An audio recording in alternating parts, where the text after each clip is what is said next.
भारत माता की जय। भारत माता की जय। सबसे पहले इस कार्यक्रम की रूपरेखा बनाने वाले आदरणीय हमारे गुरुवर जो बिहार से चल के आए हैं, मैं उनको प्रणाम करता हूं, उनको धन्यवाद देता हूं। हमारे परम मित्र संजय उपाध्याय जी, आप सब जानते ही होंगे, इसमें कोई परिचय कराने की जरूरत नहीं है। भारतीय जनता पार्टी के वरिष्ठ नेता हैं, आप हमारे साथ में हैं। मैं आपको धन्यवाद देता हूं कि आज आपने मुझे मुंबई में आकर अपनी बात रखने का अवसर दिया। हमारे भाई, छोटे भाई शर्मा जी, जैन साहब, बहन जी और आप सबको मैं अपना स्नेह भेंट करता हूं, आपको प्रणाम करता हूं।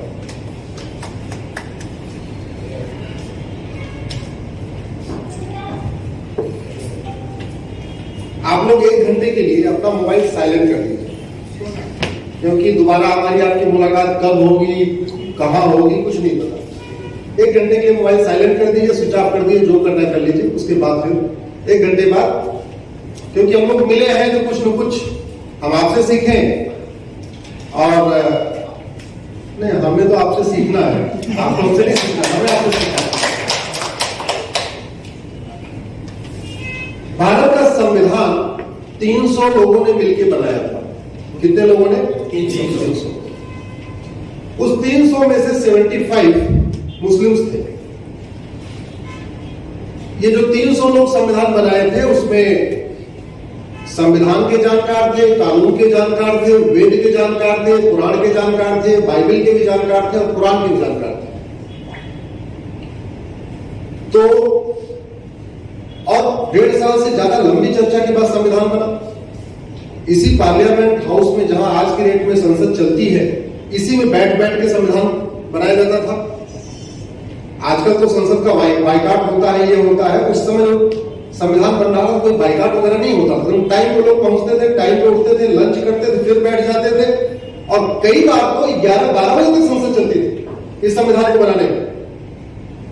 हर व्यक्ति अपना जिसको जो ऑब्जेक्शन होता था वो रखता था, अमेंडमेंट मूव होता था, उसमें सुधार होता था।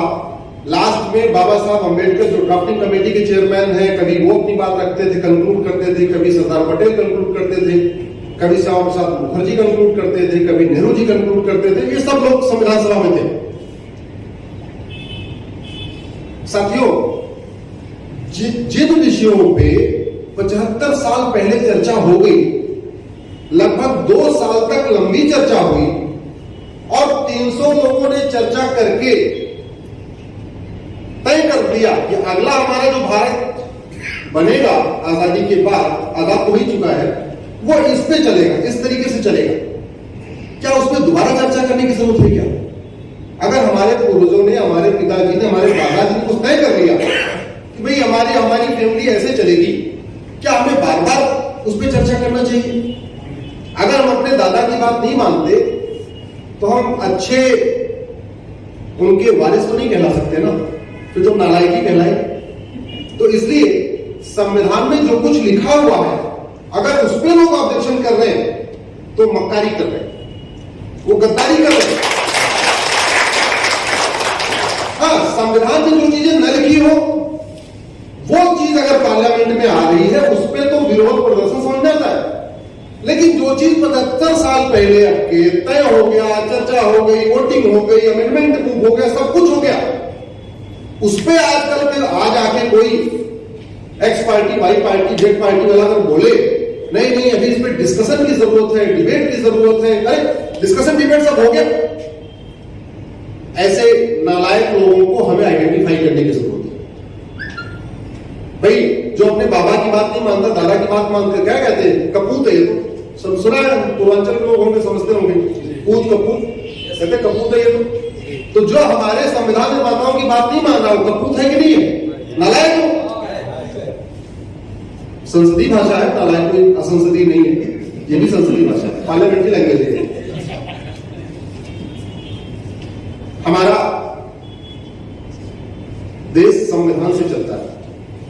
संविधान का मतलब तो उसका संधि विच्छेद करिए, संविधान, ऐसा विधान सबके ऊपर समान रूप से लागू हो उसको कहते हैं संविधान।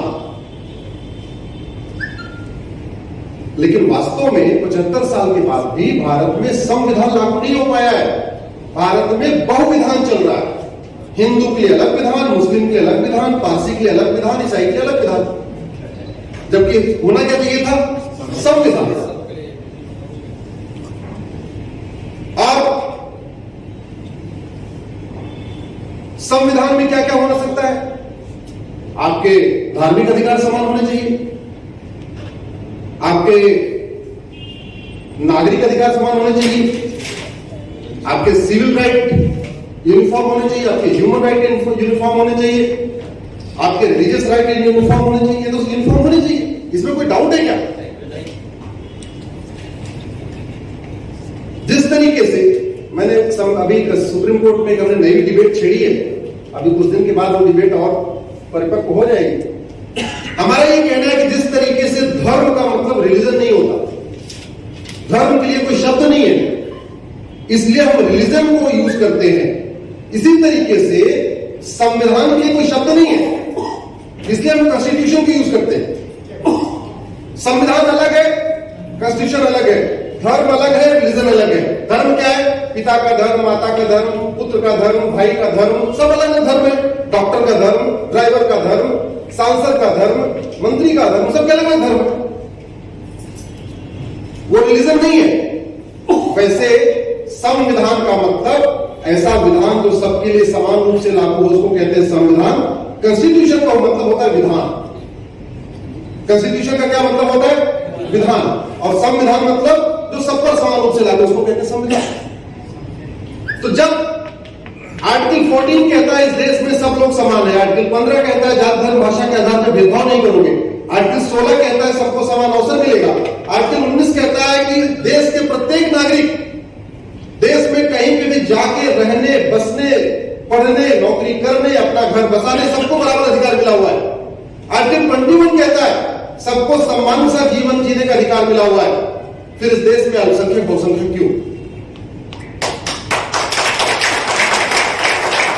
अल्पसंख्यक बहुसंख्यक तो होना चाहिए पाकिस्तान में, जहां सबको समान अधिकार नहीं मिला हुआ। अल्पसंख्यक बहुसंख्यक होना चाहिए अपने बांग्लादेश में, जहां सबको समान अधिकार नहीं है। तो पाकिस्तान बांग्लादेश में तो अलग से आपको माइनॉरिटी कमीशन की जरूरत है, क्योंकि वहां सब लोग समान नहीं है। पाकिस्तान बांग्लादेश में अलग आपको माइनॉरिटी अफेयर मिनिस्ट्री की जरूरत है, क्योंकि वहां सब लोग समान नहीं है। भारत में क्यों चाहिए? और 1992 में जब अल्पसंख्यक आयोग कानून बना, क्या उसके पहले भारत में अल्पसंख्यक नहीं थे? लेकिन 1992 में कांग्रेस ने बनाया। 2006 के पहले इस देश में अल्पसंख्यक कल्याण मंत्रालय नाम की चिड़िया नहीं थी। तो क्या इस देश में अल्पसंख्यकों का कल्याण नहीं हो रहा था? क्या हो रहा था? कांग्रेस ने बना दिया। भारत के संविधान में कहीं माइनॉरिटी डिफाइन नहीं है, भारत के किसी कानून में माइनॉरिटी डिफाइन नहीं है, लेकिन माइनॉरिटी कमीशन भी बन गया, माइनॉरिटी अफेयर मिनिस्ट्री भी बन गई है, हजारों करोड़ का बजट भी जा रहा है। कौन है माइनॉरिटी? किसी को नहीं पता। वो दोनों कानून मैंने सुप्रीम कोर्ट में चैलेंज किए हैं, माइनॉरिटी कमीशन वाला, माइनॉरिटी अफेयर मिनिस्ट्री वाला। अभी मंडे को दोबारा इसमें से सुनवाई होनी है।